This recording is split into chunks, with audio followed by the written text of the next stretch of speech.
you never really work on goals or projects. The work that you do towards a goal or project is really just an action or a task.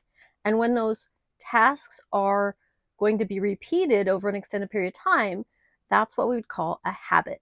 And the best way to plan for those repeated tasks or establish a habit is to have a system. Why do we need a system? Because most goals are skewed towards habits. You never work directly on goals. And many people, we get stuck in a loop. I had a conversation with a knowledgeable friend. We'll call him ChatGPT. And I asked, what are the most common goals that people set? Here are the 36 goals. And of those 36, you can see that 12 of them are really habit goals. 5 of them are straight outcome goals. 14 of them in the middle there, they're written as outcome goals, but they really are going to require some habits, some more, some less, but I put those in a group. And then there was 5 I just didn't want to think that hard about. These are not my goals. So you can see that being able to build habits is going to get you a long way towards most goals that you might be considering.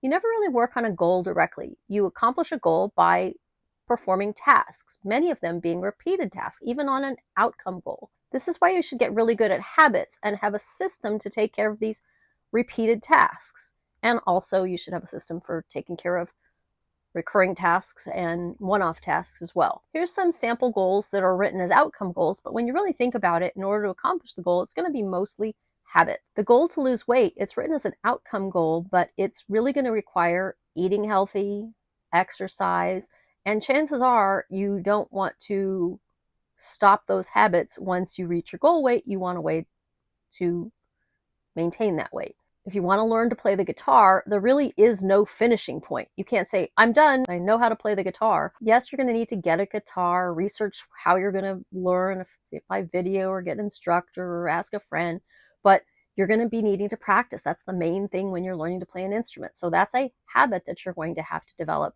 And if you're learning to play it and you play it once and you're done, then you're done. But otherwise, it's going to be an ongoing habit that you're wanting to maintain, at least infrequently, once you know this basic skill. Do a digital declutter. You're going to, yes, have that project to get decluttered on your photos and on your files and all that. But again, you need a system in place once it happens to maintain it, because I don't think you want it just once and then let it all lay to waste again. Many people get stuck in a loop. Now, speaking of getting stuck in a loop, I was in such a loop on which category to put some of those in. You might notice I like to categorize things. So those things that I put in the categories of habit, hybrid, outcome, feel free to argue with me in the comments of where they belong. I'd actually like the list to be good, so I just had to stop. But if you have some arguments why you think something should be somewhere else, let me know, because I might want to reuse that list, and I'd like your input. But that's not what I meant. People getting stuck in a loop. When most people start goal setting, it often starts with a vision. And so you maybe start with a longer term vision, and then you move on to a shorter term vision, and then you make some plans for goals for the quarter or the year. But then you start to run into problems.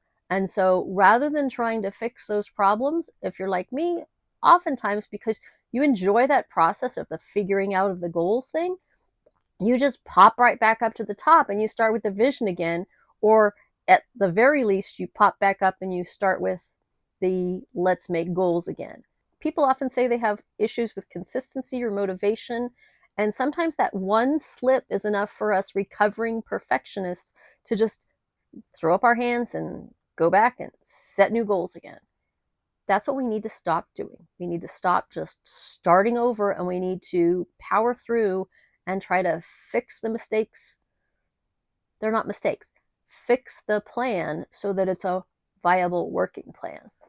Big source of inspiration for these videos on goals is Atomic Habits by James Clear, but I am a conglomeration of all the things I've read over the years on goal setting and productivity, from Getting Things Done by David Allen for productivity to goal setting systems for full focus, HB90, the book 12-week year, some planner systems, power sheets, Moxie Life.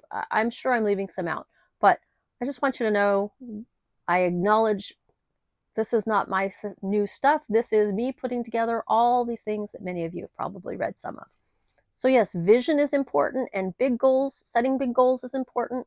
But if we want achievement of those goals, we might need to build up some execution muscle to help us get there. So a good place to start would be knowing the parts of a system that would help us build that habit acquiring muscle. And if you want my take on what that kind of system would look like, it's going to be over here, over here. Thanks for being here. Check that one out, and we'll see you again soon.